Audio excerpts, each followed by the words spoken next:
So I'm standing here as Denise Statz. I used to own Non-Essential. This is my husband, Loren.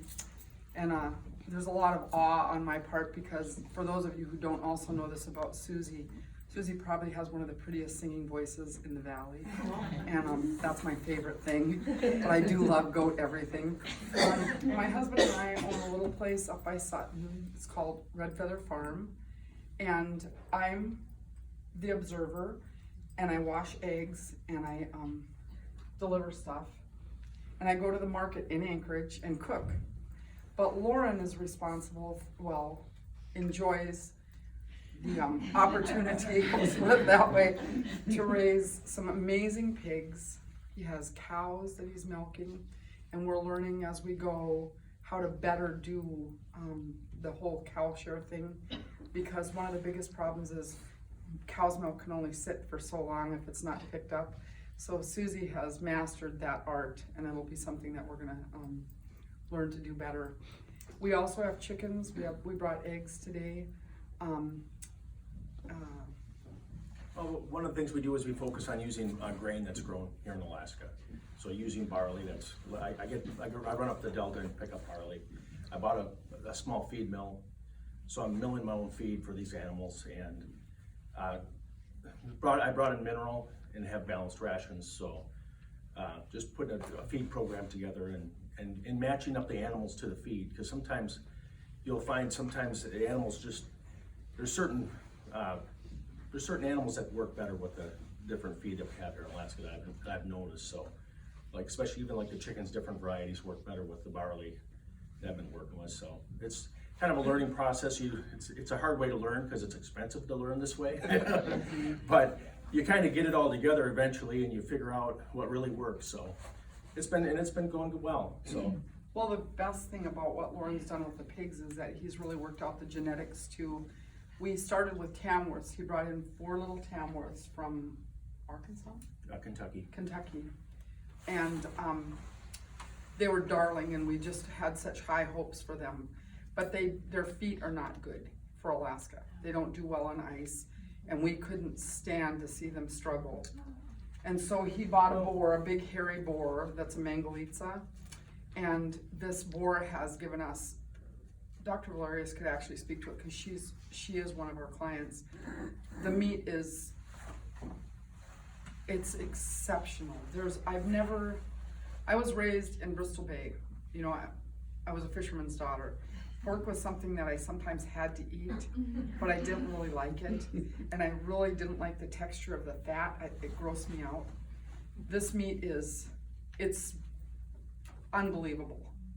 It's really lovely. And it's red really, meat. It's in this cross I've been working with, so I've been genetically crossing, doing a little bit of crossbreeding with these hogs, but they really do well in Alaska. They can handle the cold. They do well on barley sometimes. Sometimes it just seems like they really thrive on it. So I've been really pleased with it, and it's kind of a work in process too. But I've kind of got that narrowed down to where I know exactly what I need to breed and how I need to put that together. But it's been real happy with that so far.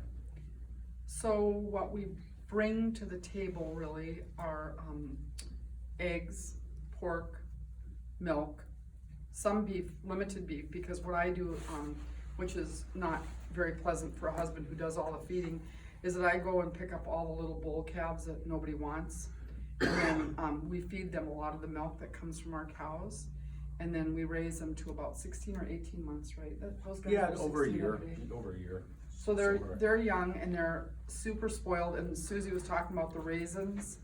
Well, if Loren needs them to go with him, all he has to do is take a bottle out, because I feed them until they are ridiculously large, where I have to feed them like this. It's silliness. And we have a little girl that's under the table back there, and she moved to live with us from Dillingham, and she has a little calf that she's raising. That'll be our heifer next year. Duck eggs, chicken eggs, pork, milk.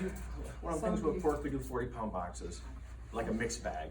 It's a 40-pound mixed bag box. So that works out a lot for people that don't want to have to buy a half a hog or a whole hog.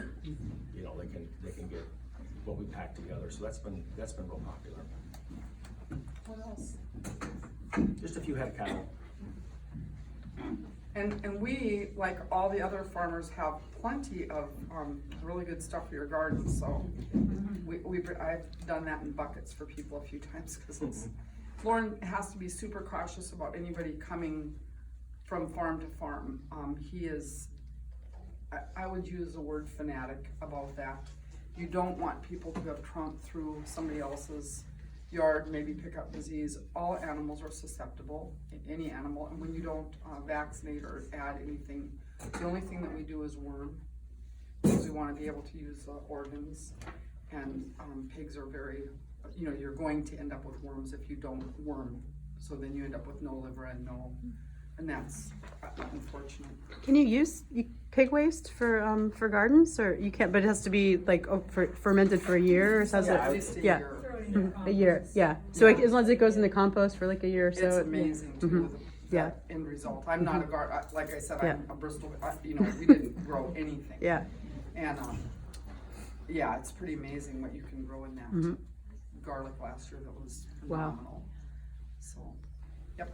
Is there anything else you I can don't know. think? That's probably pretty I good. think the coolest thing is this milling, feeding locally, supporting the Delta farmers, supporting the guys who go feed here, not bringing in feed, not adding corn to their diet, not adding soy to So it's a their diet. non-GMO, barley and yellow field peas are non-GMO.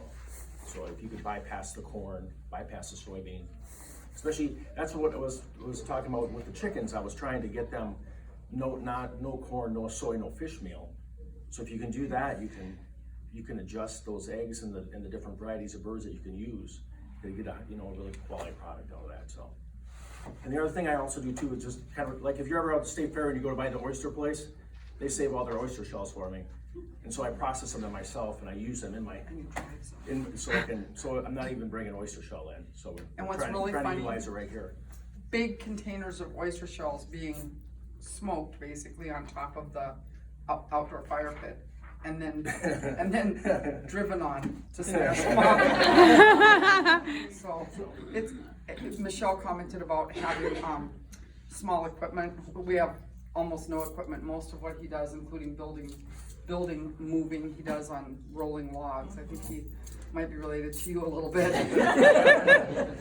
Thank you very much. And are you selling garlic? You mentioned No. garlic? No. So No. you were just for your own consumption. Yep. Okay. We have, back here today, what we did bring were some eggs, and Loren brought some hamburger. I want you to know that the hamburger was mismarked, and we have a letter from the people that did it. They put 81%, it's like 96%. But they mismarked it, and we couldn't run it back out last night, it was too late. And he brought a very few pork chops, so people could at least see what those look like.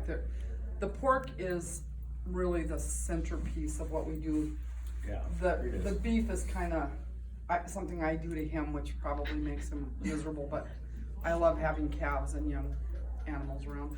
And we do have some sheep, and I'm gonna do a few sheep just for people, specifically for people, because they are his least favorite of my This is true. of my pets. So, thank you so much. Diana? Oh, Yeah, I know you say your eggs are not essential, but where do you we've been buy going your to stuff? Anchorage for a long time. We've been going to Anchorage for over 20 years. And I don't know that anybody else here can really appreciate this except Michelle in the back. My husband is a full-time railroad employee and farms, super full-time. So this is a guy who's working, driving, working, driving, working. But It can get we're good. busy. So thank you so much. Yeah. Take a look at the board.